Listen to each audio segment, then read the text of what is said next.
आपने vitamin D के बारे में सुना होगा। जिसका भी विटामिन डी लेवल कराओ लो ही आता रहता है। इसका कारण क्या है और ये अपने शरीर के लिए क्यों ज़रूरी है? देखो, विटामिन डी एक ऐसा विटामिन है जो बॉडी में हड्डियों की मजबूती के लिए आवश्यक है। आजकल कुछ नए काम भी इसके पता चले हैं, जिससे कैंसर में भी थोड़ा हेल्प करता है, एंटी इन्फ्लेमेटरी होता है, तो कुछ पैंक्रियाज और थायराइड की भी हेल्प करता है। विटामिन डी का सोर्स क्या है, ये मिलता कहाँ से है? मेनली 80% सोर्स अपनी स्किन है। स्किन पे लाइट गिरती है, सूर्य की वहाँ से बनता है। 20% सोर्स डाइट है या कभी आपको दवाइयों से लेना पड़ता है। डाइट में मेनली नॉन वेज डाइट में ज़्यादा पाया जाता है। वेजिटेबल डाइट तो मशरूम या चीज़ उन्हीं में है, अदरवाइज तो egg yolk, fish liver, beef liver, इनमें ज़्यादा होता है। अब इंडियंस में इसकी कमी ज़्यादा क्यों है? उसके देखो 3-4 कारण हैं।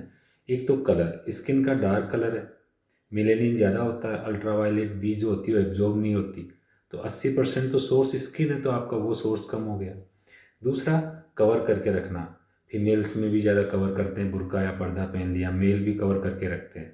सन का एक्सपोजर भी कम होता है, तो आपको वैसे भी नहीं मिलती है, जो थोड़ी बहुत मिल रही होती है वो भी कम हो जाती है, तो वो उसकी वजह से नहीं होती। तीसरा, डाइट, नॉन वेज थोड़ा कम खाते हैं, वेज ज़्यादा खाते हैं तो मिलता नहीं है। कुछ और भी कारण है ओडी एड, जैसे कि ओबेसिटी, मोटापा, एयर पोल्यूशन ज़्यादा होना, इसकी वजह से भी विटामिन डी की कमी होती है।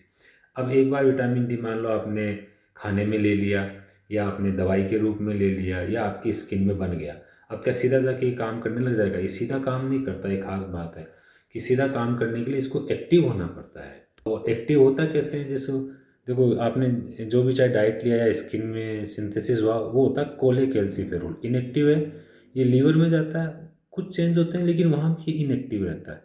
फिर ये किडनी में जाता है और वहाँ जाके ये एक्टिव होता है 125 डाई हाइड्रोक्सी कोलेकेल्सिफेरोल। ये लंबा नाम है, शॉर्ट फॉर्म में से हम कहते हैं कैल्सिट्रायल। यही एक्टिव विटामिन डी है।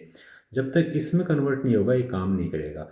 तो किडनी के पेशेंटों में तो फिर ये एक्टिव होता ही नहीं, उनको तो हमको डायरेक्टली यही सप्लाई करनी पड़ती है। अब आता है कि पता कैसे चलेगा कि हम मुझे विटामिन डी की कमी है? वो तो लेवल कराएंगे तो पता चलेगा। लेवल कितना होना चाहिए नॉर्मली? इंटरनेशनल लेबोरेटरीज के हिसाब से 30 नैनोग्राम पर एम है, बट इंडियंस में 20 नैनोग्राम पर एम हो तो भी उनकी बोन्स सही रहती है। अब है कि ट्रीटमेंट क्या है इसका? ट्रीटमेंट है, देखो, विटामिन डी देना। इंजेक्शन आता है 6 लेग यूनिट का। बच्चों में विटामिन डी की कमी से रिकेट्स हुआ, 6 लेग यूनिट का इंजेक्शन लगा दो। एडल्ट्स में यूजुअली हम लोग इंजेक्शन नहीं लगाते, हम कैप्सूल देते हैं 60,000 यूनिट का, सप्ताह में एक बार, 12 सप्ताह के लिए। उसके बाद एक बार या तो लेवल करा लेते हैं, और नहीं भी कराते हैं तो फिर हम मेंटेनेंस डोज देते हैं। Maintenance dose usually 600 unit per day के हिसाब से होती है। तो अगर आप 3 महीने के अंदर एक कैप्सूल ले लेंगे 60,000 यूनिट का, तो आपकी रिक्वायरमेंट पूरी हो जाएगी।